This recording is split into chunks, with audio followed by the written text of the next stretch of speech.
As it had been in the years before the Great War, Big Mountain, the Big Empty, became home to one of the brightest minds of the 23rd century. The Courier watched over the Big Empty for years to come, caring for it and keeping its discoveries safe until they were needed to help others, which had always been Big Mountain's purpose. Past the laboratories and science, it had always been intended as a place to build the future of all mankind. The Sync Central Intelligence Unit was impressed by the amount of exploration the Courier had undertaken. Facilities believed lost, destroyed, or ones that had simply gotten up and walked to new locations had been rediscovered by its intrepid new master. Internally, the artificial personality debated as to whether it preferred the old management to the new, and concluded that the Courier's thorough approach to research and investigation was admirable and worthy of its respect. Dr. Mobius continued his research undisturbed in the Forbidden Zone. As much as he had attempted to create better scorpions, he tried the same with humanity, with considerably less success. These failures didn't bother him overmuch. Once the rush of mentats wore off, he forgot he had failed in any event. After all, the bright young mind who had come to visit him in the Forbidden Zone had already exceeded his expectations. The Sync atop the dome bustled with the voices of a small town, constantly chirping, arguing, and snarling at each other. Still, this all happened productively in the interests of its new owner. The Sync Central Intelligence Unit discovered, despite its inversion code, it was comforted by the sense of community the other personalities gave it.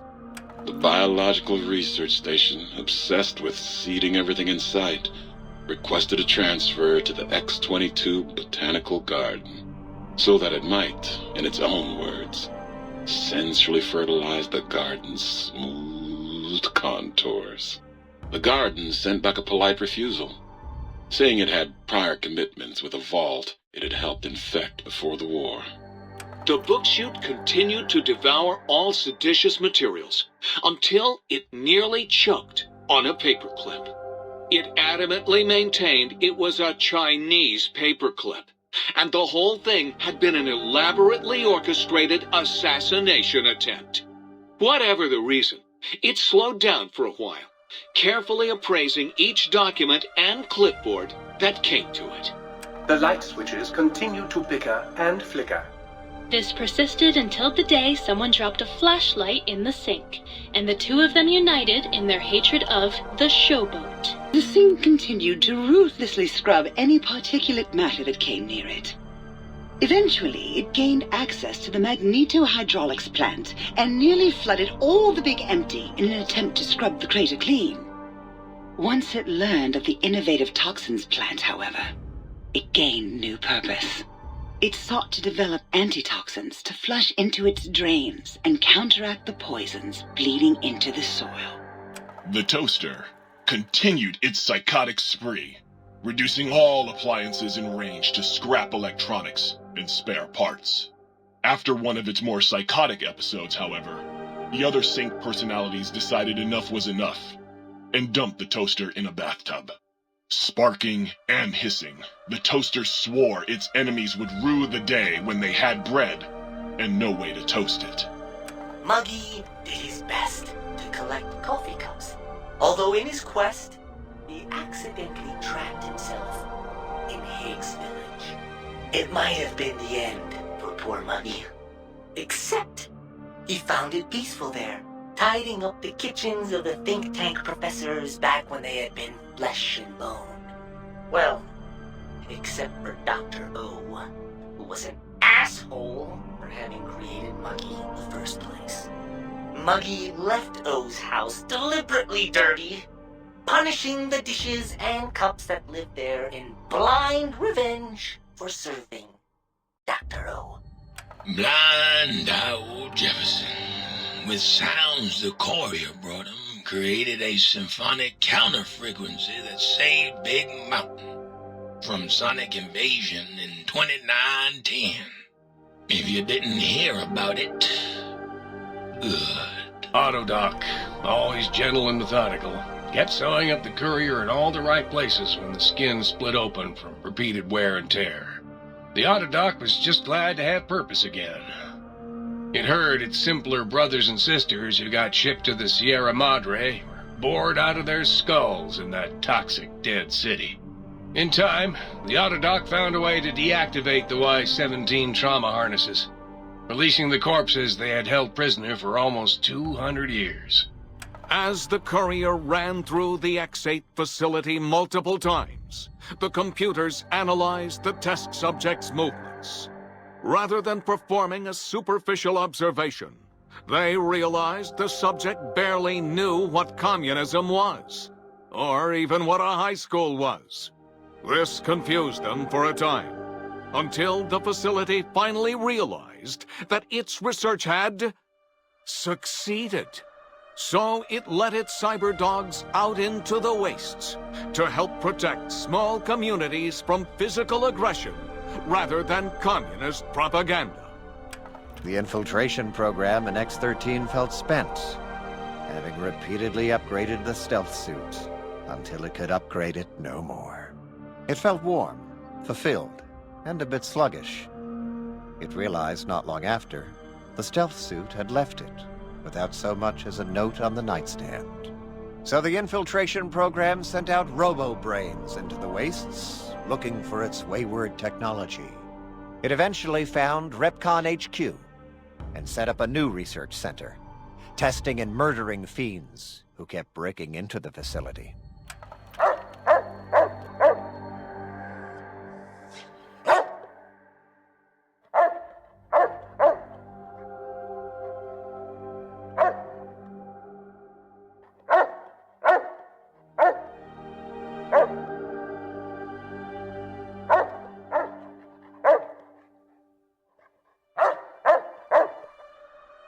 The courier left the brain at the Big Empty.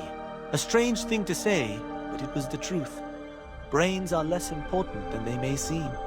When the courier's body finally passed, the brain was saddened. It kept on, remembering the vessel that had once contained it. Even at the end, when it started to fail, however, the brain resisted going into a floating chassis like the think tank. It never said why. Perhaps it was out of respect for the courier's body. All things must come to an end, and to hang on to the past is something that's not to be undertaken lightly. Dr. Klein and the think tank remained alive, unaware of the world outside. They looped through their daily routine, none the wiser about the world beyond, although perhaps wiser was the wrong word. The world outside belonged to the courier, and if anyone would shape it, well, the courier had already called dibs. There is an expression in the wasteland, old world blues. It refers to those so obsessed with the past they can't see the present, much less the future, for what it is. They stare into the what was, eyes like pilot lights, guttering and spent, as the realities of their world continue on around them. Science is a long, steady progression into the future. What may seem a sudden event often isn't felt for years, even centuries to come. In the times following the Second Battle of Hoover Dam, however, old world blues took on a new meaning. Where once it was viewed as a form of sadness, nostalgia, it became an expression describing the potential for the future. It can be easy to see science as evil, technology unchecked as the source of all ills, all misfortunes. With the courier at the helm, science became a beacon for the future. There was old world blues, and new world hope. And hope ruled the day at Big Mountain. We could say more, but the stories in the Big Empty speak for themselves.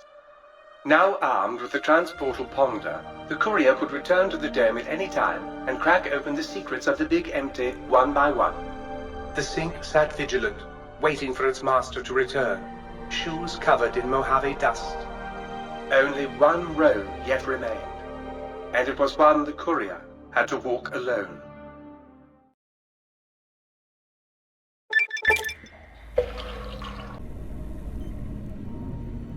Let's go!